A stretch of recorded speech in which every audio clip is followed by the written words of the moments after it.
Hey there, I'm Angela Brown, and this is Ask a House Cleaner. This is the show where you get to ask a house cleaning question, and I get to help you find an answer. Today's question comes from a woman who is going to hire a house cleaner, and she says, listen, I have a problem with most house cleaners. Here's the problem I have.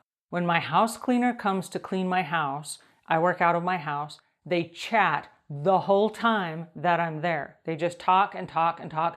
And I go in the other room, then they come in the other room to clean, and they just keep chatting. And it keeps me from working while they're at my house. So how do I stop my house cleaner from chit-chat? Okay, so that's a great question, because house cleaners, on the other hand, feel a lot the same way. So when you go to someone's house, if they're chatting at you, you feel an obligation to chat back.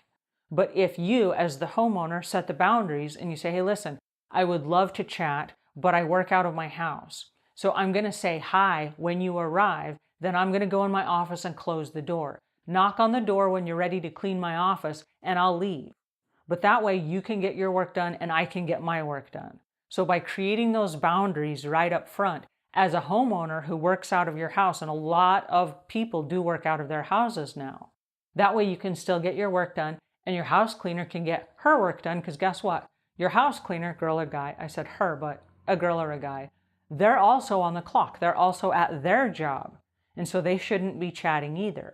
Now, as the owner of a house cleaning company and having had lots of employees, I have a particular rule in my cleaning company. My rule is this: you have 60 seconds when you arrive at the customer's house to chit-chat. 60 seconds.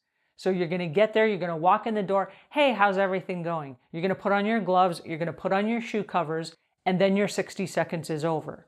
In that 60 seconds, that's when you pet the dog and you say hi to the dog, you say hi to the people, how's your mother, quick chit chat, and then you say, oh, look, I'm on the clock. I got to hurry and get my work done, so unless you have any other questions, I'm going to go ahead and get started. Do you want me to start upstairs or downstairs? And then very quickly, you've moved from the niceties to getting your job done. Now, on the initial walkthrough, that's when you're going to build rapport with your customer. The walkthrough is going to take a little bit longer. Usually the walkthroughs take about 20 minutes.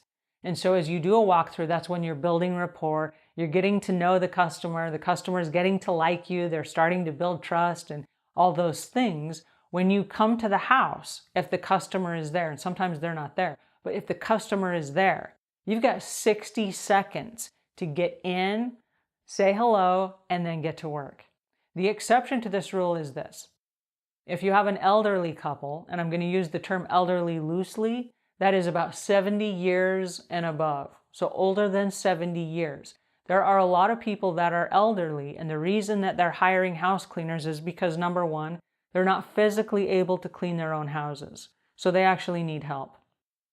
The second thing is they're lonely. They don't get out as much as younger people. And so when a house cleaner comes to their house, they look forward to this all week. And so they do want to chit-chat. And it's okay if they follow you from room to room, because most likely they're going to be there all during the day while you're cleaning. They don't have anywhere else to go. They don't have a job. They're retired. And so when you get to their house, instead of just chit-chatting, I say stretch that 60 seconds out to about 3 minutes. And then find out, kind of play detective and find out, how are they doing? Is their health so bad that they're not actually able to live on their own anymore? Are there things that you need to know? Like, do they have groceries in their kitchen? Do they need a ride to the store? Is this customer still able to drive themselves? These are not things that are any of your business. But because you're the person that's coming into your to their house, if they don't have family around, you might be the only connection that they have to society. And I've seen this on numerous occasions. I went to a lady's house and she had bruises all over. Okay, that's a huge concern to me because she never had bruises before. Is there a person who is caring for her that is losing their patience and they're being abusive with her? I need to know that. I need to know that just out of human kindness. Do I need to call a family member and get some extra help in here? Do we need to switch out the caregiver that's coming to look after this lady? And she had a husband that lived there at the house. Is the husband abusing her? What's going on? This lady should not be covered in bruises. So her husband goes out to walk the dog, and I stopped my cleaning and I ran over and I said, listen, it's none of my business, but I noticed that you're covered in bruises. Are you okay? Is there something you need to tell me? Do I need to call help for you? And she said, no, it's really embarrassing. I have balance issues and I keep falling and tripping and I get all these bruises. I just bruise really easily. But don't say anything to my husband because he gets really upset because he can't protect me anymore from myself. I keep falling. And she was having issues as she was falling, coming down the stairs. Okay, first of all, they shouldn't have had stairs because she was too elderly to be climbing the stairs. Second of all, there was no stair rail on the stairs coming down, which should have been some kind of a house code or something, that certainly elderly people should not be hiking stairs where there's no stair rail. So with her permission, I was able to call her son and let her son know that, hey, listen, your mom, I'm the house cleaner. Your mom was covered in bruises. She's embarrassed because she keeps tripping and falling as she's coming down the stairs, and there's no stair rail in the stairwell of your house. He's like, oh my gosh, I had no idea. And he lived like 4 hours away. So that weekend he came down and he went to the Home Depot and he bought a stair rail and he installed it on the side of their stairs.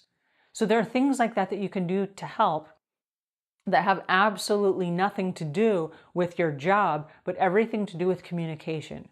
But going back to, do you chit-chat? No. Unless there's a special set of circumstances, you do not chit-chat when you go to a customer's house to clean. And if you are the customer, do not allow the chit-chat. Don't follow the house cleaner from room to room, and if they chat, give them yes and no answers. Yes, that's fine, thank you. Go back to your work. Create that illusion of, hey, I'm super busy, I can't be interrupted. They'll get the hint really quickly and they won't chit-chat. Because if you are in fact on the clock and this is your job, you need to do your job and you need to let them do their job. Okay, so that's it for today. If you like this tip, please pass it on. Tweet it, pin it, post it, share it. And until I see you again, leave the world a cleaner place than when you found it.